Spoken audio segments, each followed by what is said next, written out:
শুরু করছি হুমায়ূন আহমেদের আত্মজীবনীমূলক গল্প দেখা না দেখা। আজ শেষ পর্ব।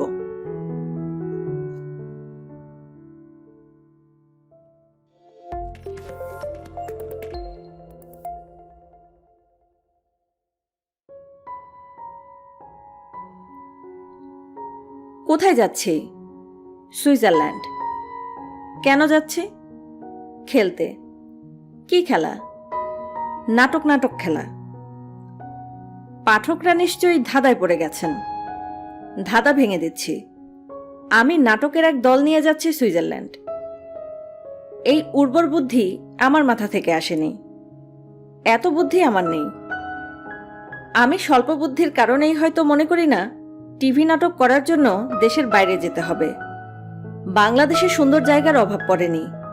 পাহাড় আছে, সমুদ্র আছে, হাওর আছে, বন জঙ্গল আছে, চা বাগান আছে, রাবার বাগান আছে। মরুভূমি অবশ্য নেই। ক্যামেরার সামান্য কারসাজিতে পদ্মার ধুধুবালির চরকে মরুভূমি দেখানো জটিল কিছু না। কয়েকটা উট ছেড়ে দিতে হবে। বাংলাদেশে এখন উটও পাওয়া যায়। তাছাড়া টিভি নাটকে প্রকৃতি দেখানোর তেমন সুযোগ কোথায়? টিভি নাটকে মানুষের সঙ্গে মানুষের সম্পর্ক দেখানো হয়। প্রকৃতি সেখানে গৌণ। টিভি পর্দায় ডেপথ অফ ফিল্ড আসে না বলে প্রকৃতির অতি মনোরম দৃশ্য মনে হয় 2 ডাইমেনশনাল। সাদা কথায় ফ্ল্যাট। তাহলে আমি সুইজারল্যান্ড কেন যাচ্ছি? আমার এক প্রাক্তন ছাত্রের কথার জাদুতে বিভ্রান্ত হয়ে। ছাত্রের নাম হাসান। সে চ্যানেল আইয়ের কর্তা ব্যক্তিদের একজন। HRV নামক দামি এক জিপে করে গম্ভীর ভঙ্গিতে ঘুরে বেড়ায়। আমি যখন শহীদুল্লাহ হলের হাউস টিউটর, সে ওই হলের ছাত্র। হৃদয় ঘটিত কোনো এক সমস্যায় জর্জরিত, অর্থনৈতিকভাবেও পর্যদস্ত।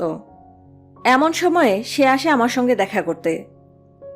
তার আবদার এমন কিছু যেন বলি যাতে তার মন শান্ত হয়। আমি তাকে কি বলেছিলাম তা তার এখন আর মনে নেই। তবে হাসানের মন শান্ত হয়েছিল এই খবর সে আমাকে দিয়েছে। সেই হাসান সুইজারল্যান্ডের কথা বলে আমাকে প্রায় কাবু করে ফেলল। স্যার, ভূস্বর্গ।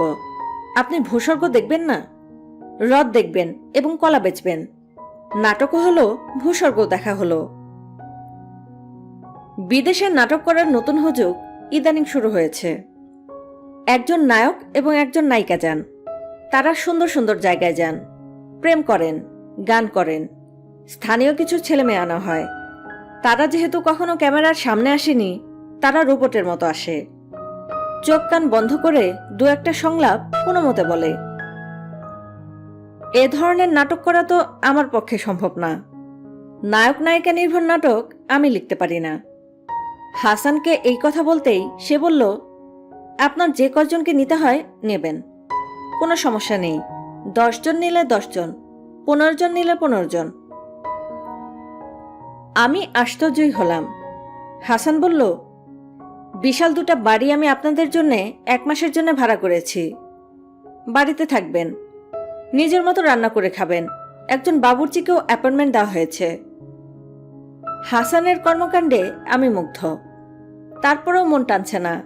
কেন জানি বাইরে যেতে ইচ্ছা করে না। নিজের দেশের ঘরের এক কোণে সারাদিন বসে থাকতে ভালো লাগে। হাসানকে না করে দিলাম। ইতিমধ্যে সুইজারল্যান্ডে নাটক বানানোর প্রস্তাব প্রকাশ হয়ে গেছে। আমার সঙ্গে যারা কাজ করে তাদের খুব আগ্রহ যেন আমি রাজি হই। রাজি হলাম। হাসানের হাতে শিল্পীদের একটা তালিকা ধরিয়ে দিয়ে বললাম, এদের সবাইকে যদি নিয়ে যেতে পারো তাহলে ওকে। হাসান বলল, আরও নিতে পারেন। আমি তো বলেছি, কতজনকে নেবেন আপনার ব্যাপার। আমি আবারও চমৎকৃত হলাম। তালিকাটা যথেষ্টই বড়। রিয়াজ, শাওন, চ্যালেঞ্জার, স্বাধীন খসরু, ডাক্তার এজাজ, ফারুক আহমেদ, টুটুল, তানিয়া। আমাকে নিয়ে 9 জন। হাসান নিমেষের মধ্যে ভিসা করিয়ে ফেলল। যথাসময়ে বিমানে উঠলাম। ডাক্তার এজাজ এবং ফারুক আহমেদের এই প্রথম দেশের বাইরে যাত্রা। তাদের আনন্দ এবং উত্তেজনা দেখে ভালো লাগলো। রিয়াজ অবশ্য যেতে পারল না। শেষ মুহূর্তে তার জরুরি কাজ পড়ে গেল। ব্যস্ত নায়করা শেষ মুহূর্তে জরুরি কাজ বের করে মূল পরিকল্পনা বানচাল করে ফেলেন। আমি এই শেষ মুহূর্ত নিয়ে প্রস্তুত ছিলাম বলে তেমন সমস্যা হলো না। আমি লক্ষ্য করেছি ঢাকা শহরে খুব দামি গাড়ি চড়ে যারা ঘুরে তারা খোলামেলাভাবে কথা বলতে পারে না। দরজা জানালা বন্ধ এসি গাড়িতে থাকার কারণেই মনে হয় এটা হয়। হাসানের কাছে শুনেছিলাম একটা বিশাল বাড়ি ভাড়া করা হয়েছে। বাস্তবে দেখা গেল শাহিন নামে সুইজারল্যান্ড প্রবাসী এক ছেলে তার ফ্ল্যাটের 2টা কামরা ছেড়ে দিয়েছে। একজন বাবুর্চি অ্যাপয়েন্টমেন্ট দেওয়া হয়েছিল বলে শুনেছিলাম। দেখা গেল বাবুর্চি আমাদের হাসান। সে উৎসাহের সঙ্গে জানালো যে ডাল রান্নায় তার নৈপুণ্য অসাধারণ। 3 দিনের ডাল রেঁধে সে নাকি ডিপ ফ্রিজে রেখেও দিয়েছে। ব্যবস্থা দেখে আমার প্রায় স্ট্রোক হবার জোগাড় হলো। আমি খুবই গরিবের ছেলে। গরিবের ছেলের হাতে যদি 2টা পয়সা হয় তখন তার মধ্যে নানা বিলাসিতা ঢুকে পড়ে। আমার মধ্যেও ঢুকেছে। শীতের দিনেও আমি এসি ছেড়ে ডাবল লেপ গায়ে দেই। সুইজারল্যান্ডে যথেষ্ট গরম। ঘরে এসি নেই, সিলিং পাখাও নেই। কয়েকটা ফ্লোর ফ্যান আছে যার পাখা অতি দুর্বলভাবে ঘুরছে। আমার চিমসা মুখ দেখে হাসান আমাকে একটু দূরে নিয়ে গলা নামিয়ে বলল, আপনার এবং শাওন ভাবির জন্য ভালো হোটেলের ব্যবস্থা আছে। অভিনেত্রী মৌসুমী এবং নায়ক মাহফুজ এই হোটেলেই ছিলেন। তারা হোটেল খুব পছন্দ করেছেন। আমি বললাম, হাসান, আমি এতগুলি মানুষ নিয়ে এসেছি। এরা সবাই আমার অতি আপন। এদেরকে ফেলে হোটেলে যাবার প্রশ্নই আসে না। যে ব্যবস্থা করা হয়েছে আমি তার মধ্যেই থাকব, কোনো সমস্যা নেই। হাসান বলল, আপনারা দুজন তাহলে শাহিনের শোবার ঘরে থাকুন, ওই ঘরে এসি আছে। আমি বললাম, আমি আমার নিজের শোবার ঘরে কাউকে থাকতে দেই না, কাজেই অন্যের শোবার ঘরে আমাদের ঢোকার প্রশ্নই ওঠে না। ঢালাও বিছানার ব্যবস্থা করো, সবাই একসঙ্গে থাকবো, মজা হবে। আসন্ন মজার কথা ভেবে আমি উল্লসিত এরকম ভঙ্গি করলেও মনে মনে চিন্তিত বোধ করলাম শাওনকে নিয়ে। ঘুমাবার জায়গা নিয়ে তার সূচিবায়ের মতো আছে। সে আমার চেয়েও বিলাসী, তাকে দোষও দিতে পারছি না। সে অতি বড় লোকের মেয়ে। আল্লাহ পাকের অসীম রহমত সে সমস্যাটা বুঝল। এমন এক ভাব করল যেন সবাই মিলে মেঝেতে গড়াগড়ি করার সুযোগ পেয়ে তার জীবন ধন্য। অভিনয় খুব ভালো হলো না। সে হতাশা লুকাতে পারল না। রাতে ডিনার খেলাম হাসানের বিশেষ নৈপুণ্যে রাধা ডাল দিয়ে। ফার্মের মুরগি ছিল। ফার্মের মুরগি আমি খাই না। ঘন কৃষ্ণবর্ণের একটা বস্তু ছিল। প্রশ্ন করে জানা গেল এটা সবজি। রান্নার গুণে কালো হয়ে গেছে। ডাক্তার এবং ফারুক সবজি খেয়ে বলল, অসাধারণ। সুইজারল্যান্ডে পৌঁছার পর থেকে তারা যা দেখছে বলছে অসাধারণ। খাবার টেবিলে কাঁচামরিচ দেখে বলল, অসাধারণ, সুইজারল্যান্ডেও কাঁচামরিচ আছে, আশ্চর্য। কাঁচামরিচে কামড় দিয়ে দেখে মিষ্টি। তখনও বলল, অসাধারণ। ঝাল নেই কাঁচামরিচ খাচ্ছি। মিষ্টি কাঁচামরিচ এই প্রথম খাচ্ছি। মুহূর্তের মধ্যে এই দুজন টেবিলের সব কাঁচামরিচ শেষ করে ফেলল। রাতে আমার এবং শাওনের থাকার ব্যবস্থা হলো জেলখানার সেলের চেয়েও ছোট একটা ঘরে। বিছানায় দুজনের শোবার প্রশ্ন ওঠে না। আমি মেঝেতে চাদর পেতে ঘুমোতে গেলাম। ফ্যানের সমস্যা আছে। ফ্যানটা জীবন্ত প্রাণীর মতো আচরণ শুরু করলো। ঘুরতে ঘুরতে সে থেমে যায়, কাশির মতো শব্দ করে, আবার ঘুরে, আবার থামে। পুরোপুরি এক স্বাধীন সত্তা। টুটুল তানিয়া দম্পতিকে একটা রুম দেওয়া হয়েছে। সাইজে আমাদেরটার চেয়ে ছোট।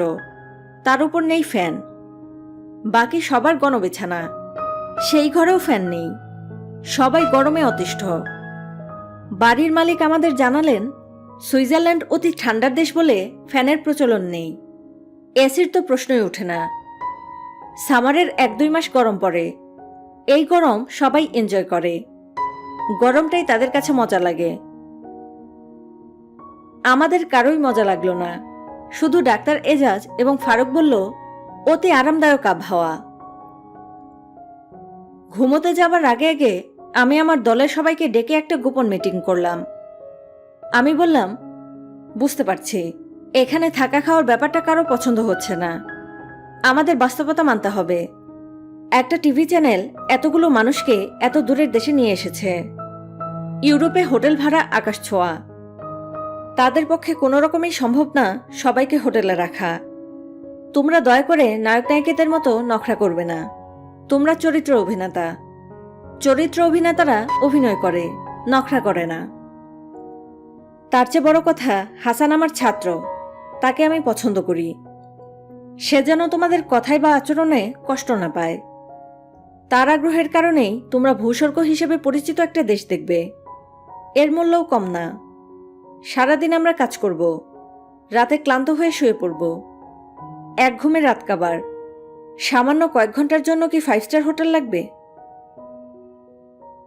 কথা দিয়ে মানুষকে ভোলানোর ক্ষমতা আমার আছে। কথা শিল্পী না? সবাই বুঝল। ফারুক অতি আগ্রহের সঙ্গে বলল, প্রয়োজনে মেঝেতেই শুয়ে থাকব। আমি বললাম, মেঝেতেই তো শুয়ে আছো। সে চুপ করে গেল। ভোরবেলা দলবল নিয়ে শুটিং করতে বেরোবার সময় সবচেয়ে বড় দুঃসংবাদটা শুনলাম। আমাদের শুটিং করতে হবে চুরি করে। পুলিশ দেখতে পেলেই ধরে নিয়ে যাবে। কারণ শুটিংয়ের অনুমতি নিতে বিপুল অঙ্কের অর্থ লাগে, ইন্স্যুরেন্স করতে হয়। হাসান সহজ ভঙ্গিতে বলল, পুলিশ আছে কি নেই এটা দেখে শুটিং করতে হবে। পুলিশ যদি ধরে ফেলে তাহলে বলতে হবে আমরা বেড়াতে এসেছি, হোম ভিডিও করছি, দেশে বন্ধুবান্ধবকে দেখাবো। আমার মাথায় আকাশ ভেঙে পড়ল। শুটিংটা হবে কিভাবে? হাসান বলল, নিশ্চিন্ত থাকেন, ফাঁক ফোকর দিয়ে বের করে নিয়ে আসবো। শুধু শুটিং চলাকালীন সময় আপনি ধারে কাছেও থাকবেন না। এটা সাগর ভাইয়ের অর্ডার। আমি বিস্মিত হয়ে বললাম, আমি ধারে কাছে থাকবো না কেন? হাসান বলল, পুলিশ যদি আপনাকে ধরে নিয়ে যায় তাহলে বিরাট কেলেঙ্কারি হবে। বাংলাদেশ এমবেসি ধরে টান পড়বে। আমার কলিজা গেল শুকিয়ে। প্রথম দৃশ্য শুরু হলো। বাংলাদেশের এক ছেলে অন্ধ সেজে গিটার বাজিয়ে ভিক্ষা করে। তার স্ত্রী এসে এখান থেকে তাকে বকাঝকা করতে করতে নিয়ে যায়। অন্ধ ছেলের ভূমিকায় অভিনয় করছে টুটুল। তাকে ফোয়ারার পাশে দাঁড় করিয়ে দেওয়া হলো। সামনে হাতে লেখা সাইনবোর্ড, হেল্প এ ব্লাইন্ড। টুটুলের গলা চমৎকার, গিটারের হাত চমৎকার। সে মুহূর্তের মধ্যেই জমিয়ে ফেলল। ক্যামেরা অনেক দূরে, কেউ বুঝতেই পারছে না ক্যামেরা চলছে। এক থুরথুরে বুড়ি চোখ বড় বড় করে কিছুক্ষণ গিটার শুনে 10 ইউরো একটা নোট টুটুলের হাতে গুজে দিল। টুটুল বিস্মিত। এখন শাওন যাবে, টুটুলকে বকাঝকা করতে করতে নিয়ে আসবে। ঠিক তখন স্বাধীন হাঁপাতে হাঁপাতে বলল, হুমায়ুন ভাই, পুলিশ আসছে। আমি কাউকেই চিনি না এমন ভঙ্গিতে লম্বা লম্বা পা ফেলে হাঁটা দিলাম। শাওন বলল, তুমি আমাকে ফেলে চলে যাচ্ছ কেন? কিছুক্ষণের মধ্যেই চুরি করে নাটক বানানোর মজা পেয়ে গেলাম। নিষিদ্ধ কিছু করছি এই আনন্দ প্রধান হয়ে গেল। ফ্রেম কি হচ্ছে জানি না, মনিটর নেই, অ্যাসিস্ট্যান্ট ডিরেক্টর নেই। লেফট ইন রাইট আউট নামক জটিল বিষয় আমার মোটা মাথায় কখনো ঢোকে না। আমার সাহায্যে শাওন এগিয়ে এলো। সে আবার আগমন নির্গমন এবং লুক খুব ভালো বুঝে। লুক বিষয়টা কি পাঠকদের বুঝিয়ে দেই। লুক হলো পাত্রপাত্রী কোন দিকে তাকিয়ে তাকিয়ে কথা বলছে। ভিডিওতে এই বিষয়টি অত্যন্ত গুরুত্বপূর্ণ। লুক ঠিক না হলে দেখা যাবে নায়ক তার বান্ধবীর দিকে না তাকিয়ে সম্পূর্ণ উল্টো দিকে তাকিয়ে হাসি মুখে মাথা নাড়ছে এবং কথা বলছে। ভিডিওর কাজে আমাকে পুরোপুরি নির্ভর করতে হলো ক্যামেরাম্যান এবং শাওনের উপর। ক্যামেরাম্যানের নাম তুফান। ঝকঝকে চোখের লম্বা পোশাকে ফিটফাট যুবক পুরুষ। মাথা ভর্তি টাক না থাকলে তাকে নায়কের চরিত্র দেওয়া যেত। তুফান ভারী ক্যামেরা কাঁধে নিয়ে তুফানের মতোই ছোটাছুটি করে। ক্যামেরা কাঁধেই রাখতে হবে, স্ট্যান্ডে বসানোর উপায় নেই, পুলিশ চলে আসতে পারে। হোম ভিডিও যারা করে তারা ক্যামেরার জন্য স্ট্যান্ড নিয়ে আসে না। আমি চিন্তিত, ক্যামেরায় কি ছবি আসছে কে জানে। আমাদের সঙ্গে না আছে লাইট, না আছে লাইট কাটার, না আছে শব্দ ধারণের ধুম। শব্দের সমস্যার সমাধান আছে, পরে ডাব করা যাবে। ছবি নষ্ট হলে কি করব? কাঁধের ক্যামেরা যদি কাঁপে, ছবিও কাঁপবে। এত দূরদেশে এসে যদি এমন ছবি নিয়ে যাই যা দেশে মনে হবে পাত্রপাত্রী সবাই ম্যালেরিয়ায় আক্রান্ত, সবার মধ্যেই কাঁপুনি, তাহলে হবে কি? তুফান আমাকে আশ্বস্ত করল। সে বলল, স্যার, সব ঠিক আছে, আপনি মোটেও চিন্তা করবেন না, উপরে আল্লাহ আছেন। উপরে নিচে সব দিকেই আল্লাহ আছেন, তবে তিনি চুরি করে ভিডিও গ্রহণের ব্যাপারটা কি ভালো মতো নেবেন? এদিকে প্রথম দিনেই দুটি গুরুত্বপূর্ণ ঘটনা ঘটল। স্বাধীন এক অতি রূপবতীর প্রেমে পড়ে গেল, হুমায়ুন আহমেদের নায়িকাদের চেয়েও রূপবতী। মেয়ে সুইচ, জার্মান ছাড়া অন্য ভাষা জানে না। স্বাধীনও ইংরেজি এবং সিলেটি ভাষা ছাড়া কিছু জানে না। প্রেম একপক্ষীয় না দুপক্ষীয় আমি কিছুতেই বুঝতে পারলাম না। ইশারা ইঙ্গিতে কি করে এত অল্প সময়ে এত গভীর প্রেম হয়? সন্ধ্যাবেলায় দেখি স্বাধীন উসকুস করছে। জানা গেল মেয়ে তাকে ডিনারের নিমন্ত্রণ করেছে। রাতে যদি কাজ না করি তাহলে সে ডিনারে যাবে। আমি ডিনারে যাবার অনুমতি দিলাম। স্বাধীন আবেগতাড়িত গলায় বলল, আমাদের জন্য একটু দোয়া করবেন হুমায়ুন ভাই। আমি বললাম, দোয়া লাগবে কেন? সে বলল, আমরা বিয়ের চিন্তা করছি, সে শুধু একটা শর্ত দিয়েছে। আমি বললাম, কি শর্ত? স্বাধীন বলল, পরে আপনাকে বলবো। স্বাধীন ডেটিংয়ে চলে গেল। তার চেহারা চোখমুখ উদ্ভ্রান্ত।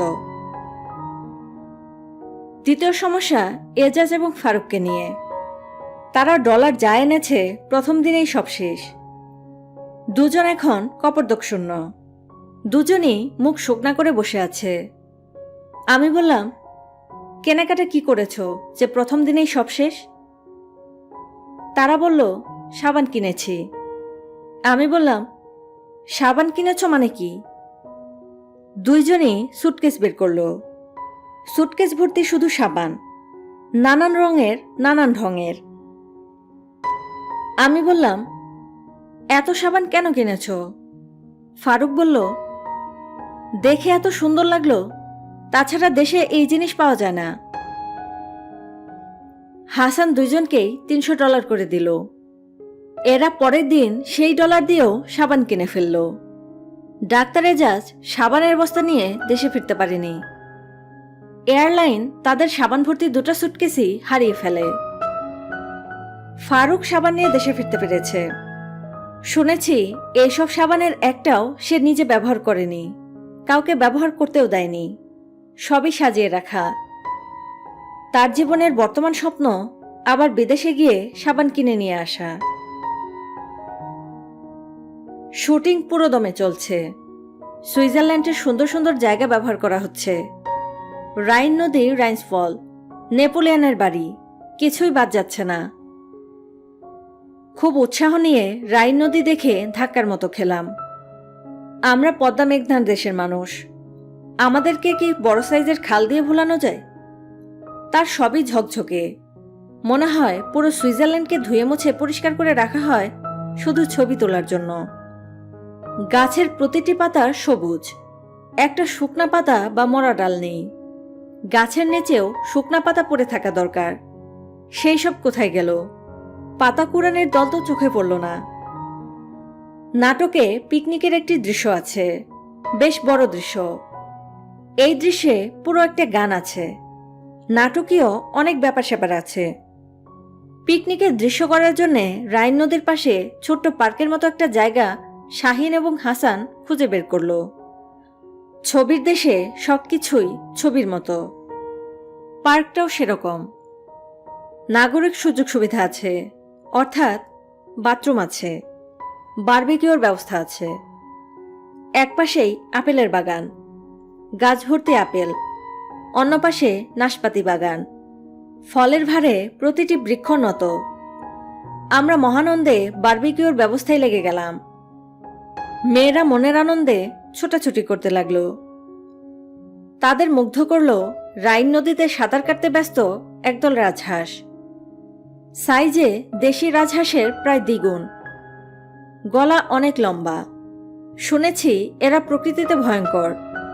মেজাজ খারাপ হলে এরা বিকট শব্দ করে ছুটে এসে কামড়ে দেয়। মেয়েরা রাজহাঁস পোষ মানিয়ে ফেলল। তারা হাতে পাউরুটি ধরে এগিয়ে দিচ্ছে। রাজহাঁসের দল কারাকারি করে খাচ্ছে। মেয়েদের জঙ্গি রাজহাঁসের দলকে পোষ মানানোর ক্ষমতায় অবাক হলাম না। যারা পুরুষদের পোষ মানায় তারা সবাইকে পোষ মানাতে সক্ষম। আমাদের আনন্দ উল্লাসে হঠাৎ বাধা পড়ল। 2 সুইচ জিপ গাড়িতে করে উপস্থিত। শাহিনের সঙ্গে তাদের নিম্নলিখিত কথাবার্তা হলো। আমরা তার এক বর্ণও বুঝলাম না। সব কথাই হলো জার্মান ভাষায়। এখানে বঙ্গানুবাদটা দিচ্ছি। সুইচ লোক দুটো বলল, তোমরা কি করছো জানতে পারি? শাহিন বলল, পিকনিক করছি, ফ্যামিলি হলিডে। সুইচ বলল, তোমরা কি জানো যে এটা পাবলিক প্রপার্টি? আপেল এবং নাশপাতি বাগান আমার। শাহিন বলল, আমরা তো আপেল এবং নাশপাতি বাগানে যাচ্ছি না, আমরা নদীর ধারে পিকনিক করছি। সুইচ লোক দুটো বলল, এই জায়গাও আমার। বলেই কুৎসিত গালি দিল। গালির অর্থ কি শাহিন বলল না। এতে মনে হচ্ছে ভয়ঙ্কর কিছু হবে। শাহিনও গালি দিল।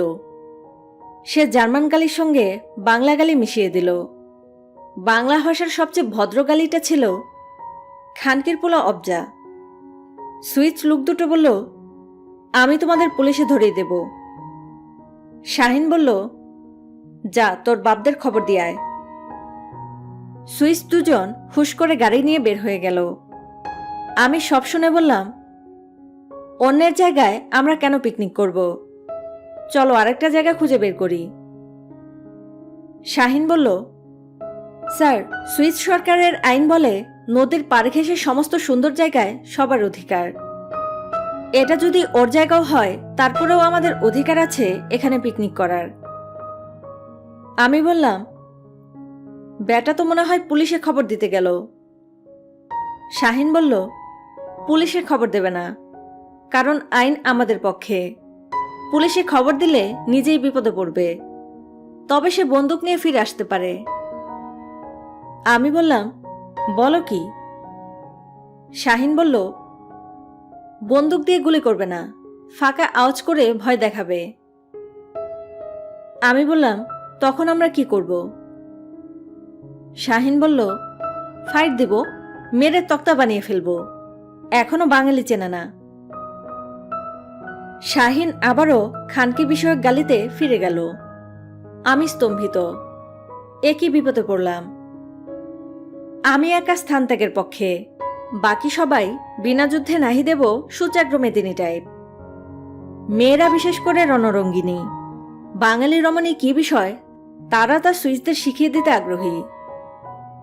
চ্যালেঞ্জার লুঙ্গি পরে রাইন নদীর সুশীতল জলে সাঁতার কাটছিল। সে উঠে এসে লুঙ্গি বদলে প্যান্ট পরল। লুঙ্গি পরে মারামারি করা যায় না। আমার সিক্স সেন্স বলছিল ওরা ফিরে আসবে না, ঝামেলা কে পছন্দ করে। আমার সিক্স সেন্স ভুল প্রমাণিত করে সেই দুজন গাড়ি করে আবার উপস্থিত হলো। শাহিন বারবিকিউর চুলা থেকে জ্বলন্ত চেলা কাঠ তুলে হাতে নিল। স্বাধীনের দিকে তাকিয়ে দেখি তার হাতে সুইস নাইফ। দুজন গাড়ি থেকে নেমে এগিয়ে এলো। তাদের হাতে বন্দুক দেখা গেল না, তবে পিস্তল জাতীয় কিছু পকেটে থাকতে পারে। শাহিনের সঙ্গে তাদের নিম্নলিখিত কথাবার্তা হলো। সুইচ, আমরা সরি বলার জন্য এসেছি। তোমাকে যেসব গালাগালি করেছি তার জন্য সরি। আমাদের এই উপলব্ধি গ্রহণ করলে খুশি হব। শাহিন বলল, এই উপলব্ধি গ্রহণ করা হলো। সুইচ, তোমরা কোন দেশ থেকে এসেছ? শাহিন, আমার বন্ধুরা বাংলাদেশ থেকে এসেছেন, আমি সুইস নাগরিক। সুইচ, তোমাদের পিকনিক শুভ হোক। শাহিন বলল, অল্পের জন্য বাঁচলি, আইস্তরে জানে মাইরা ফেলতাম। সুইচ, কি বললে বুঝতে পারলাম না। শাহিন বলল, বাংলা ভাষায় বলেছি তোমাদের ধন্যবাদ। মহান বাঙালির সম্মান বজায় রইল। শুটিংয়ের শেষে খাওয়া দাওয়া হচ্ছে। আমি ঘোষণা দিলাম আগামীকাল অফ ডে, আমরা কোনো শুটিং করব না। হাসানের মুখ শুকিয়ে গেল। শুটিং অফ মানে আরেকদিন বাড়তি থাকা, বাড়তি খরচ, বাড়তি টেনশন। আমি হাসানকে আশ্বস্ত করে বললাম, তুমি টেনশন করো না, আমরা এক্সট্রা কাজ করে আগামীকালের ক্ষতি পুষিয়ে দেব। হাসান বলল, আগামীকাল কাজ করবেন না কেন? আমি বললাম, আগামীকাল অস্ট্রেলিয়ার সঙ্গে বাংলাদেশের ক্রিকেট খেলা, আমি ক্রিকেট খেলা দেখব। শাহিন বলল, ক্রিকেট খেলা দেখা যাবে না। আমি বললাম, কেন দেখা যাবে না? শাহিন বলল, এখানকার কোনো বাঙালির বাড়িতে ডিশের লাইন নেই, খরচের ভয়ে তারা ডিশ লাইন নেয় না। আমি বললাম, রেস্টুরেন্টগুলোতে খেলা দেখার ব্যবস্থা নেই? সে বলল, সুইসরা ক্রিকেট ভক্ত না, তারা ফুটবল ছাড়া কোনো খেলা দেখে না। আমি হাসানের দিকে ফিরে বললাম, তোমার দায়িত্ব কাল আমাকে খেলা দেখানো। হাসান বলল, অবশ্যই। পাঠকরা ভুলেও ভাববেন না আমি ক্রিকেটের পোকা। কে কখন কয়টা ছক্কা মেরেছে, কে কতবার শূন্যতে আউট হয়েছে, এইসব আমার মুখস্থ মোটেও না। আমি শুধু বাংলাদেশের খেলা থাকলেই দেখি, অন্য খেলা না। বাংলাদেশের কোনো খেলা আমি মিস করি না। ওই দিন আমার সকল কর্মকাণ্ড বন্ধ। বাংলাদেশের কোনো খেলোয়াড় যখন 4 মারে, তখন আমার কাছে মনে হয় 4টা সে মারেনি, আমি নিজে মেরেছি, এবং আমাকে যথেষ্ট বেগ পেতে হয়েছে। বাংলাদেশের কোনো বোলার যখন কঠিন বল করে, তখন আমার মনের ভাব হচ্ছে, বলটা কেমন করলাম দেখলি রে ছাগলা, কলিজা নড়ে গেছে কিনা বল। আসল বোলিং তো শুরুই করিনি। তোকে আজ পাতলা পায়খানা যদি না করায়, আমার নাম হুমায়ুন আহমেদিনা। আনন্দে চোখে পানি আসার মতো ঘটনা আমার জীবনে অনেকবার ঘটেছে। যে কবার বাংলাদেশ ক্রিকেট জিতেছে, প্রতিবারই আমার চোখে পানি এসেছে। বাংলাদেশি ক্রিকেটের দুর্দান্ত সব খেলোয়াড়দের ধন্যবাদ। তারা চোখ ভর্তি পানি নিয়ে আসার মতো আনন্দ একজন লেখককে বারবার দিচ্ছেন।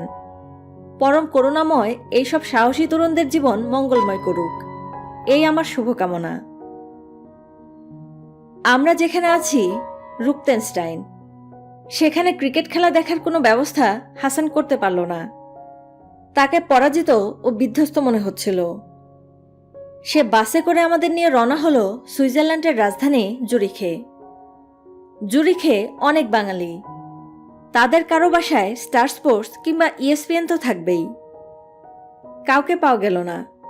আমরা পাবে পাবে ঘুরতে লাগলাম।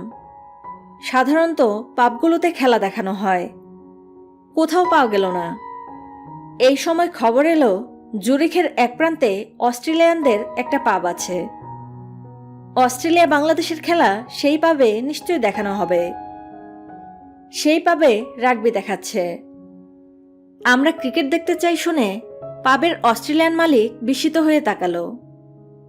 স্বাধীন বলল, আমরা তোমাদেরকে একবার হারিয়েছি, আজও হারাবো, আমাদের এই আনন্দ পেতে দাও প্লিজ। অস্ট্রেলিয়ান মালিক বলল, এসো, ব্যবস্থা করে দিচ্ছি। খেলা আগেই শুরু হয়েছে। বাংলাদেশ ব্যাট করছে, অবস্থা কেরোসিন। আমরা আয়োজন করে বসার 10 মিনিটের মধ্যে বাংলাদেশের 4 জন খেলোয়াড় আউট। আমরা মাথা নিচু করে বসে রইলাম। আমি অস্ট্রেলিয়ার পাব মালিককে বললাম, আমরা ঠিক করেছি আজ ক্রিকেট দেখব না, তুমি চ্যানেল বদলে দাও। সবাই রাগবি দেখতে চাচ্ছে, আমরা আসলে রাগবির ভক্ত। ভ্রমণ কাহিনী লেখার কিছু নিয়মকানুন আছে। যেসব জায়গা দেখা হয় তার বর্ণনা দিতে হয় ছবিসহ। ছবিতে লেখক থাকেন, প্রতিটি ছবির সঙ্গে ক্যাপশন থাকে। নমুনা, রুকতেনস্টাইনের রাজপ্রাসাদের সামনে লেখক, লেখকের পাশে তার স্ত্রী শাওন। রুকতেনস্টাইন রাজপ্রাসাদ সেখানে মুখ্য না, মুখ্য হল লেখক এবং লেখক পত্নী হাসি হাসি মুখে দুইজন দুজনের দিকে তাকিয়ে আছেন। ভ্রমণ কাহিনীতে নিজ দেশের সঙ্গে এক ধরনের তুলনামূলক বিষয় থাকতে হবে। দেশে কিছুই নেই, বাইরে স্বর্গ, এই বিষয়টা আসতে হবে। যেসব জায়গায় লেখক গেলেন তার বর্ণনা এমনভাবে থাকতে হবে যেন পাঠক পড়তে গিয়ে টাসকি খেয়ে ভাবে মানুষটা কত জ্ঞানী। নেপোলিয়নের বাড়ি প্রসঙ্গে লিখতে হবে, কবে কখন নেপোলিয়ন এসে রাইন নদী দেখে মুগ্ধ হয়ে এই প্রাসাদ করেন। দ্বিতীয় বিশ্বযুদ্ধের সময় নাৎসিরা এই বাড়ি নিয়ে কি করে ইত্যাদি। এক ফাঁকে নেপোলিয়নের জীবনীও কিছুটা দিতে হবে, নয়তো পাঠকের জ্ঞান অসম্পূর্ণ থাকবে। আমার নানান সমস্যার একটি হচ্ছে নিজের দেশ ছাড়া অন্য কোনো দেশই আমার ভালো লাগে না। পাঠকদের কেউ কেউ হয়তো চোখ কপালে তোলার মতো করে বলবেন, বাপরে বেটা দেশপ্রেম ফলাচ্ছে। আমি কিন্তু আমার কথা প্রমাণ করে দিতে পারি। আমেরিকায় পড়াশোনা শেষ করে সেই দেশেই বিরাট বেতনের চাকরি নিয়ে থেকে যাবার সুযোগ আমার ভালো মতোই ছিল। আমার প্রফেসর বারবারই বলেছেন, তোমার পরিবারের সবার জন্যই আমি সিটিজেনশিপের ব্যবস্থা করছি, তুমি থেকে যাও। দেশে ফিরে কি করবে? America land of opportunity. আমি থাকিনি, $200 সঞ্চয় নিয়ে দেশে ফিরে এসেছি। আমার ঘনিষ্ঠজনরা জানে আমাকে দেশের বাইরে যাওয়ার ব্যাপারে রাজি করানো কতটা কষ্টের। কেন দেশের বাইরে যেতে চাই না? দেশের বাইরের কোনো কিছুই আমাকে স্পর্শ করে না, মনে লাগে না। বাইরে কম সময় কাটাইনি। আমেরিকায় এক নাগারে 6 বছর কাটালাম।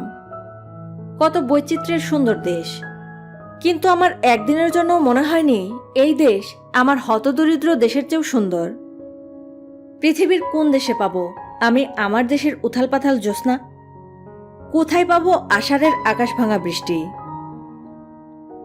আমেরিকা থেকে একবার আমি মাকে চিঠি লিখলাম, অনেকদিন বর্ষার ব্যাঙের ডাক শুনি না, আপনি কি ব্যাঙের ডাক রেকর্ড করে ক্যাসেট করে পাঠাতে পারবেন?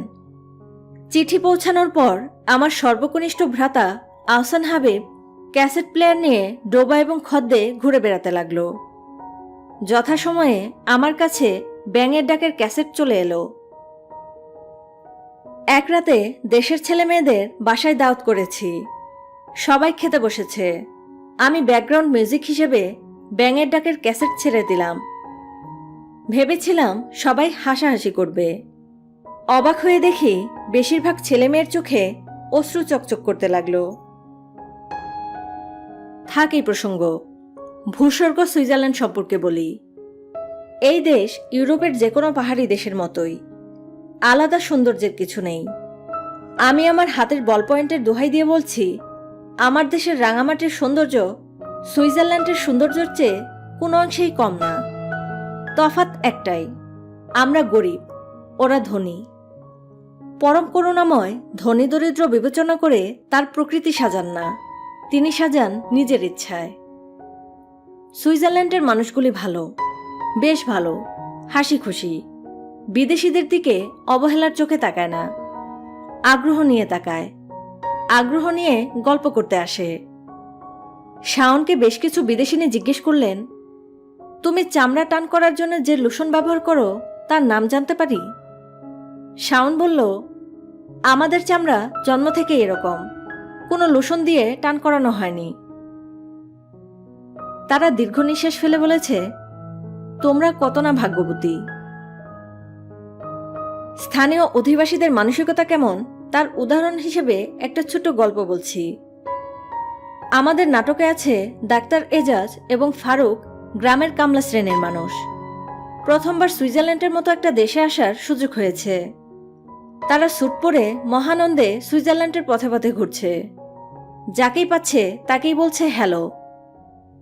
নাটকের একটি দৃশ্য আছে, এরা দুইজন এক সুইস তরুণীকে বলবে হ্যালো।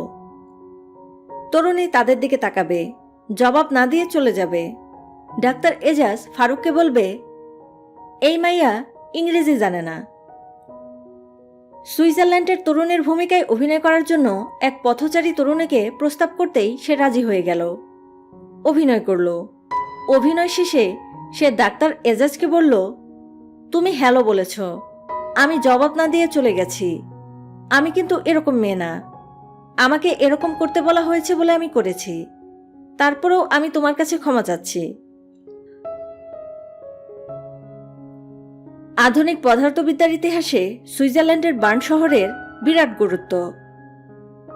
বার্ন শহরের এক পেটেন্ট অফিসারের 23 বছর বয়সী কেরানি 3 পাতার একটি প্রবন্ধ লিখে পদার্থবিদ্যার গতিপথই সম্পূর্ণ পাল্টে দিয়েছেন।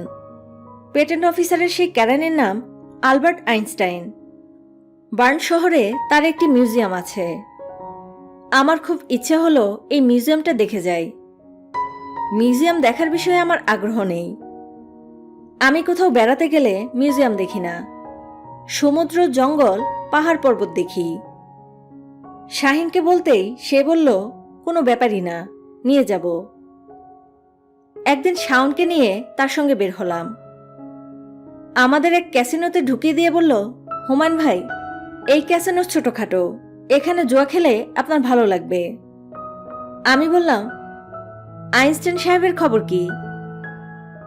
সে বলল, ওনার জায়গাটা এখনো বের করতে পারিনি। আমি বললাম, ফিজিক্স বাদ দিয়ে জুয়া? শাহিন খুবই উৎসাহের সঙ্গে বলল, ক্যাসিনোতে জুয়া খেলতে লাইসেন্স লাগে, মেম্বার হতে হয়, আপনাদের জন্য বিশেষ ব্যবস্থা করেছি। ঈশ্বর এবং জুয়া নিয়ে আইনস্টাইনের একটি বিখ্যাত উক্তি আছে, যে উক্তি পরে ভুল প্রমাণিত হয়েছে। কোয়ান্টাম মেকানিক্সের শুরুতে আইনস্টাইন থমকে গেলেন। কোয়ান্টাম মেকানিক্স তিনি মনে প্রাণে নিতে পারলেন না। তিনি বললেন, ঈশ্বর জুয়া খেলেন না। দেখা গেল আইনস্টাইনের বক্তব্য সঠিক না, ঈশ্বর জুয়া খেলেন। তিনি যখন খেলতে পারেন, আমাদের খেলতে অসুবিধা কোথায়? আমি শাওনকে নিয়ে এক টেবিলে বসে অতি দ্রুত $500 হারলাম। শাহিন আনন্দিত গলায় বলল, মজা হচ্ছে না হুমায়ুন ভাই? আমি বললাম, হচ্ছে। সে গলা নামিয়ে বলল, আইনস্টাইন ফাইনস্টাইন বাদ দেন, বিদেশে এসেছেন, অঙ্ক করবেন নাকি? আমি বললাম, তা তো ঠিকই। সে বলল, 500 হেরেছেন, আরো হারেন, এই একটা জায়গাতেই হারলেও মজা। জুয়া জেতার আনন্দ কি আমি জানি না, কখনো জিততে পারিনি। আমার জুয়ার ভাগ্য খারাপ। এই লাইনে অতি ভাগ্যবান একজনের নাম স্বাধীন খসরু। তিনি স্ক্র্যাচ কার্ড নামক এক ধরনের জুয়া আগ্রহের সঙ্গে খেলেন। €1, €2 দিয়ে স্ক্র্যাচ কার্ড কিনেন। কার্ডের বিশেষ জায়গা ঘষা হয়, সেখানে যদি 4টা 7 উঠে আসে বা এই ধরনের কিছু হয়, তাহলেই পুরস্কার। সুইজারল্যান্ডের স্বাধীন খসরু এই কাণ্ড ঘটালেন। কার্ড ঘষার পর যে বস্তু বের হলো, তার অর্থ তিনি €20,000 পুরস্কার পেয়েছেন। তাৎক্ষণিকভাবে ইউরো পাওয়া যাচ্ছে না। সেদিন এবং তার পরের দিন ব্যাংক বন্ধ, অফিস টফিসও বন্ধ। আমাদের উত্তেজনার সীমা নেই। লক্ষ্য করলাম, সফরসঙ্গীদের মধ্যে হিংসা কাজ করতে শুরু করেছে। অনেকেই প্রকাশ করছে শেষ পর্যন্ত টাকা পাওয়া যাবে না। সামান্য কার্ড ঘষে কেউ এত টাকা পায়? কোন একটা ঝামেলা অবশ্যই আছে। আমি জানি কোনো ঝামেলা নেই। নিউ ইয়র্কে 2 বাঙালির সঙ্গে আমার দেখা হয়েছে। তারা $5 স্ক্র্যাচ কার্ড ঘষে $1,000 মিলিয়ন পুরস্কার পেয়েছেন। স্বাধীনের কার্ডের লেখা জার্মান ভাষায়। জার্মান ভাষা জানে এমন কয়েকজনকে দিয়ে কার্ড পড়ালাম। তারাও বললেন ঘটনা সত্যি, এই কার্ড €20,000 জিতেছে। হঠাৎ লাখপতি হয়ে যাওয়ায় স্বাধীন দলছুট হয়ে পড়ল। কেউ তার সঙ্গে ভালোমতো কথা বলে না, সেও আলাদা থাকে, আমাদের সঙ্গে খাওয়া দাওয়া করে না। নগদ ইউরো খরচ করে রেস্টুরেন্টে খেতে যায়। সঙ্গে থাকে নতুন পাওয়া বান্ধবী। সেই বান্ধবী স্বাধীনকে বলেছে, সে যদি সুইজারল্যান্ডে থেকে যায় তাহলে স্বাধীনকে সে বিয়ে করতে রাজি আছে। সুইজারল্যান্ডে থেকে যাওয়া তার জন্য কোনো সমস্যা না, কারণ স্বাধীন ব্রিটিশ নাগরিক, তার পিছু টানো নেই। স্বাধীনকে মনে হলো নিমরাজি। আমি শঙ্কিত বোধ করলাম। স্বাধীন অতি আবেগপ্রবণ ছেলে, আবেগের বসে বিয়ে করে বসতে পারে। সমস্যা একটাই, সে আবেগ ধরে রাখতে পারে না। স্বাধীনের সঙ্গে কথা বলা দরকার। লক্ষ্য করলাম সে আমাকেও এড়িয়ে চলছে। নিজেই আগ বাড়িয়ে তার সঙ্গে কথা বলতে গেলাম। নিম্নলিখিত কথাবার্তা হলো। আমি বললাম, হ্যালো স্বাধীন। স্বাধীন চুপ করে রইল। আমি বললাম, কনগ্রাচুলেশন, €20,000 পেয়ে গেলে। স্বাধীন বলল, থ্যাংক ইউ। আমি বললাম, তারপর কি ঠিক করলে? এই দেশেই সংসার পাতবে? স্বাধীন বলল, আমার কাছে সব দেশই সমান। বাংলাদেশে জন্ম হলেও জীবন কেটেছে ইংল্যান্ডে। আমি বললাম, 2 দিনের পরিচয়ে একজনকে বিয়ে করে ফেললে পরে সমস্যা হবে তো। স্বাধীন বলল, যখন অ্যারেঞ্জ ম্যারেজ হয় তখন তো স্বামী স্ত্রীর পূর্ব পরিচয় ছাড়াই বিয়ে হয়। তারা সুখী হতে পারলে আমরা কেন হতে পারবো না? আমি চুপ করে রইলাম। স্বাধীন বলল, হুমায়ুন ভাই, আমার অনুরোধ, এই বিষয়ে আমাকে আর কিছু বলবেন না। আমি বললাম, বিয়েটা হচ্ছে কবে? স্বাধীন বলল, একটু দেরি হবে, লাইসেন্স করাতে হবে। আপনারা শুটিং শেষ করে দেশে চলে যান, আমি পরে আসব। আমি বললাম, আরও একটু চিন্তাভাবনা করলে হতো না? স্বাধীন বলল, চিন্তাভাবনা তো করছি, সারা রাতই চিন্তা করি। আগামীকাল সকালে আপনি আমাকে একটু সময় দেবেন? আপনাকে নিয়ে মেয়ের মায়ের বাসায় যাব। এখানে আপনি ছাড়া আমার মুরব্বি কেউ নেই। আমি বললাম, ঠিক আছে, যাব। মেয়ের মায়ের বাড়িতে যাবার আগেই আমরা গেলাম স্কার্ট দেখিয়ে 20,000 ইউরো তুলতে। সঙ্গে আছে শাহিন। সে জার্মান ভাষা জানে, আমরা জানি না। কোম্পানির তরুণী কার্ড উল্টে পাল্টে বলল, হ্যাঁ, তোমরা 20,000 ইউরো পেয়েছ। আমরা 3 জন একসঙ্গে বললাম, থ্যাংক ইউ। তরুণী বলল, তোমরা টাকা পাবে না, কারণ তোমরা কার্ডটা অতিরিক্ত খোঁচাখুচি করে নষ্ট করে ফেলেছ। যেখানে স্ক্র্যাচ করার কথা না সেখানেও করেছ। শাহিন বলল, তুমি তো খুবই অন্যায় কথা বলছো। তরুণী বলল, তুমি লয়ারের কাছে যেতে পারো। শাহিন বলল, অবশ্যই লয়ারের কাছে যাব। আমরা লয়ারের কাছে গেলাম। তিনি বললেন, মামলা করলে আমরা অবশ্যই জিতব। আমি বললাম, মামলা আমরা অবশ্যই করব। লয়ার বলল, আমি 10,000 ইউরো ফি নেব, অর্ধেক এখন দিতে হবে। মুখ চাওয়াচাওয়ি করা ছাড়া আমাদের কিছুই করা রইল না। কে দেবে উকিলকে এত টাকা? আর টাকা দিলেই শেষ পর্যন্ত যে আমরা মামলায় জিতব তার গ্যারান্টি কি? স্বাধীনের দিকে তাকিয়ে আমার খুবই মায়া লাগলো। বেচারা এই টাকার আশায় নিজের যা ছিল সব শেষ করেছে, অন্যের কাছে ধারও করেছে। সব খারাপ জিনিসের একটা ভালো দিক থাকে। লটারির টাকা না পাওয়ার ভালো দিকটা হলো, স্বাধীন ঘোষণা করলো, এই পচা দেশে থাকার প্রশ্নই ওঠে না, বিয়ে তো অনেক পরের ব্যাপার। সুইজারল্যান্ডে বাসের সময় শেষ হলো। কি দেখলাম? ছবির মতো কিছু সুন্দর জায়গা, সবই সাজানো। জঙ্গলের গাছগুলিও হিসাব করে লাগানো। কোন গাছের পর কোন গাছ কত দূরত্বে সব মাপা। অতি আধুনিকতায় সাজানো কিছু শপিং মল। পৃথিবীর হেন কোনো বস্তু নেই যা সেখানে নেই। দামেরও কোনো ঠিক ঠিকানা নেই। দেশটা অতি ধনী। এদের ক্রয় ক্ষমতা অনেক অনেক বেশি। জিনিসের দাম তো হবেই।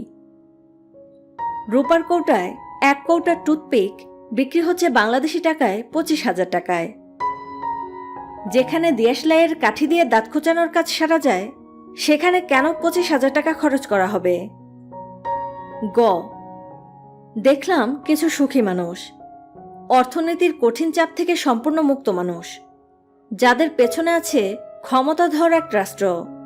উদাহরণ দিই, এক সুইস নাগরিক অস্ট্রেলিয়ার স্কি করতে গিয়ে আহত হয়েছে। খবর পাওয়া মাত্র সুইজারল্যান্ড থেকে হেলিকপ্টার গেল। তাকে হেলিকপ্টারে নিজ দেশে এনে চিকিৎসার ব্যবস্থা করা হলো। এই দেশের সুখী মানুষদের সঙ্গে আমাদের কোনো যোগ নেই। তারা এক ভুবনের বাসিন্দা, আমরা অন্য ভুবনের। আমরাই শুধু বলতে পারি, অর্থ নয়, কীর্তি নয়, সচ্ছলতা নয়, আরও এক বিপন্ন বিস্ময় আমাদের অন্তর্গত রক্তের ভেতরে খেলা করে আমাদের ক্লান্ত করে। ওরা এই কথা বলে না, কারণ অর্থশূন্য জীবন তাদের কল্পনাতে নেই। বিদায় সুইজারল্যান্ড, বিদায় ভূস্বর্গ।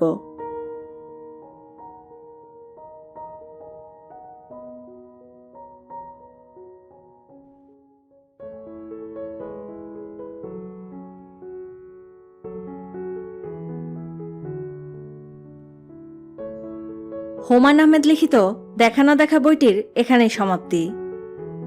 বইটির কোন অংশটি আপনার বেশি ভালো লেগেছে কমেন্ট সেকশনে জানান।